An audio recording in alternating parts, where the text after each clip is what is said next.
the ultimate does provide a lot of value if you're sending in the Azir, sending in the Talon, you know, trying to overload with the Yuumi and use that to dive in. The Jhin ultimate creates a lot of chaos for teams like this when layered over top. Yeah, and I think if you look at both comps holistically, I mean, T1 are probably going to be playing top side here. Get Graves ahead, he has a pretty good matchup, and playing 2v2 top side will probably benefit T1. Playing bot side with Yuumi and 3v3s early, you will struggle. So I think there might be some kind of cross-mapping going on between the two teams. DFM towards. And on to the Rift we go. Kicking off, see exactly where the level 1 is going to take things to start off. Steel, of course, opting for the Predator on the Lilia. Keeping an eye in general on Owner's Talon, ready to see what he can do on this pick. But it looks like DFM potentially ready for something spicy here. Yeah, will it be an early invade or will it be a late invade? We've seen Lilia's late invade for Raptors. Faker's going to put a soldier there, but I don't think it's spotted with the vision line yet. But I think it does now because like, they walked into it. Kana's going to E over the wall with carry as well, so a little bit of cheeky level 1s going on here from both teams. Yeah, you can see if you can catch anyone off guard there. Graves E level 1, it's good for lane anyway. It's not really much of a sacrifice there by any means.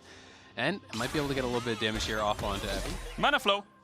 Spell Thieves as well. 20 gold lead. It's a wrap. Take those. And that's the SKT, rather T1. That's that early game that we were talking about. They should know bot leash, but they're going into 2v2. Quick lockup, Yuumi coming out, trying to body block as much as possible. Yutubon, though, is burning, has to be careful. The reload coming in. Yutubon flashing, got a safety, ticking, and a Yuumi grabbing the first blood. Cat's out of the bag, and Gang might read right into a body bag after a play like that. Has to run for the hills. He's got a flash. He's going to hold it. He'll wait as long as possible, but T1. Paired up, Steel and Gang have paired up. That could be a 2v2. Runner walking forward. Stun now coming in. Steel got the level 6 as well. They're trying to lock down the town for as long as possible. Yumi's bringing in a lot of healing. The Ignite as well. Taking that's the Shadow Assault. Bring the blades right back. And Steel now has to run for the hills. He's trying to put him to sleep, but it doesn't look like he's going to have nearly enough damage. 2 for T1. Arya trying to make his way out. Owner very low. The Ezreal taking him down, but Arya just going to have to walk away from this one. Faker wants a kill too, but it looks like Curtain Call might have to be the final answer here. One last bullet. One more hitting on behind him.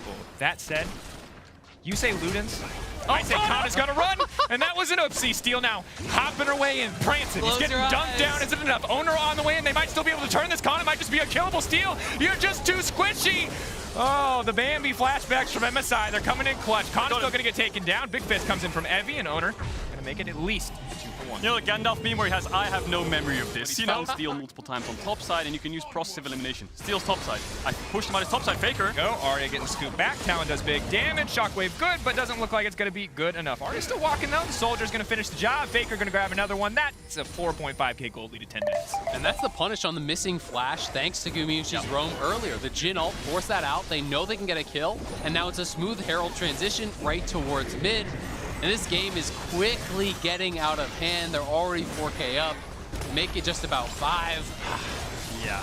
And the thing is for T1, Owner especially is someone who I've kept my eye on a lot through tracking the pros. This guy is the highest. When we look at how a lot of the smaller regions will take games off the bigger regions, it's usually through strong, aggressive, surprising early game. That said, that's where T1's strongest. So right now, things are looking very difficult. Evie going to go for the dunk back, going to pull in with the haymaker as well. Faker looking a little bit low, but Evie now going to be in trouble. Faker not afraid whatsoever, pushes him back, goes golden. He's playing for style points at this point. Yeah, Faker just TP's top. Arya doesn't have it. He had to TP back to lane because he keeps getting ganked. No massage there. The sniper's training on his head, and he just happens to duck at the last moment. Here comes Owner. Little kitty cat strapped to his back, and I don't think they can go for the dive here, but maybe it can get turned on. Do they have enough burn damage? Shadow Assault now comes out. He's still trying to get it done. Gore Drinker keeping him healthy. He's got a Yuumi to ferry him out to safety. Smite almost got him. Leono's at like 80% health, and now TP coming in here from Evie. They're looking for another play. Ana has to wait on the dash until Set goes for the pullback. Now trying to walk back into range of carry. He's got a big shield now coming in. Yuumi all being used early there. He's going to find the triple snare now. Going golden here on the Lilia. Damage going to get flashed away from Evie. Now going to be in trouble. And again, T1 just turning this play right back in their favor. Evie can run, but he's not going to get anything done. T1 is everywhere and anywhere. Faker's back in top lane. Carrier's roaming top. Gumayusi's running bot. Steel's dead. Yeah, where did this cat come from? It's just a lone cat just wandering up the river. Whose cat is this? This is somebody, because that could be a problem. Yeah. You know, generally, I don't think the games where the Yuumi has as much gold as I do go well, I would say. Gang, though, running. Still very tanky. Talon doing a lot of flips. He looks very cool. He's dead. Gang trying to get deep vision, but yeah, that's it. T1 kind of misstepped. You thought the cat attached to someone was the threat, but it's the solo cat you got to be scared of. Gang running for the hills. The curtain call going a little bit wide, but the final shot is going to connect. At this point, really, the Jhin should attach to the Yuumi. Now, of course, see, DFM can hold on in this play. Gang still going for the aggressive engage here onto Owner, but Owner just going to leap right back up to safety. Arya in the area. It's going to be a sleepy Graves, but he manages to get over the wall. Big shadow assault. Oh, parkour. Here we go, baby. Assassin's Creed. Jump forward, leap in. That's some Noxian diplomacy. A triple kill for Owner. Well, Owner might be caught. Okay, a little bit of nothing going to happen. Now it's the curtain call coming out. Boom, boom. Gumiushi doesn't even really get a chance to fire his ult as the opposition is already dead. Well, Evie's got a kill, so he's got 1 kill more than everyone else. Take that, team. Evie gonna step forward. Board Drinker maybe keep him. Oh, dead now. no. Dies mid suplex.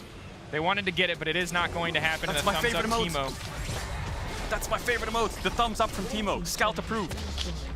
I don't think You like this it more than just the classic. they can afford to eat all these skills and still probably survive. That's going to be the engage. That's There's Owner. Shockwave, but there goes Owner to the back wave. There goes Faker with the double push. Evie now pulling back to the Haymaker. Just not going to do much at all, but they are going to grab 1 kill. 1 kill traded back.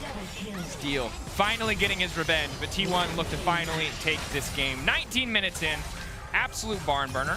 They might struggle to end it here just due to the raw power of the towers, but with that timer so long, they should be able to close it. Yeah, Gang standing in base. He's laughing on the camera. There's really not much you can do at the early stages. First 5 to 10 minutes when all the plays were shut down. It's desperation plays non-stop and the chances just keep slipping and slipping away from your hands. T1 with a statement game for their first game of World 2021. Yeah, I mean, you give T1 such a powerful early game draft. You talk about it, 3 pushing lanes, allows Owner to do what he wants to